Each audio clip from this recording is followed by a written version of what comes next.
The armory smelled of oil and dust, the kind of scent that clung to a place long after the war it served had ended. Private Mara Doyle stood at the counter, her request sitting on a clipboard between her and a sergeant who was doing everything he could not to laugh in her face. She had asked for the M110, the long rifle reserved for designated marksmen, the weapon that separated ordinary soldiers from the ones trusted to make a single shot count from 800 meters away. The sergeant looked at her slight frame, at the quiet in her eyes, and shook his head like she had asked for the moon. Behind her, a cluster of soldiers snickered. One of them, a broad man named Reyes, leaned against a rack of gear and said loud enough for the room to hear that maybe she should stick to filing paperwork, that the rifle range was no place for someone who still had to prove she belonged in uniform. Mara did not turn around. She had heard worse in worse places, and she had learned a long time ago that explaining herself to men like Reyes was a waste of breath better spent on something that mattered. She simply repeated her request, calm as still water, and waited. It was in that silence that the door at the far end of the armory opened, and the room went from noise to attention in the space of a heartbeat. General Aldrich Kane did not often walk into supply rooms. He was a man whose name carried weight in briefings that never made the news, whose service record was more legend than document, sealed in places even senior officers could not read. He was not there for Mara. He had come to sign off on an inventory transfer, nothing more. But as he crossed the room, his eyes caught on her, on the way she stood, on the faint outline visible beneath the collar of her uniform where the fabric had shifted at her shoulder. He stopped walking. The room noticed. Reyes stopped laughing.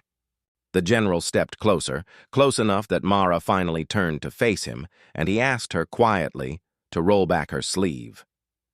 She hesitated only a moment before she did, revealing a mark on her shoulder, faded but unmistakable. A wolf's head circled by 7 stars, tattooed there years before in a place that did not officially exist on any map the public had ever seen. The general stared at it the way a man stares at a ghost he thought he had buried. He asked her one question. He asked her call sign, and when she answered, her voice steady, her chin level, she said 2 words that changed everything in that room: Wolfpack Alpha. The general closed his eyes for a moment, and when he opened them, something in his face had softened into something almost like grief, almost like relief, both at once. He turned to the room full of soldiers, who had been laughing minutes before, and told them that the woman standing in front of them had once led a unit through a valley that official records claimed no American soldier had ever entered, that she had carried 2 wounded men on her back for 6 kilometers after her team was ambushed, that she had gone dark for 11 months because the mission required her to disappear entirely, presumed dead by everyone except the 7 people who knew the truth. He told them that of those 7, only 3 had come home. Reyes did not say a word. No one did.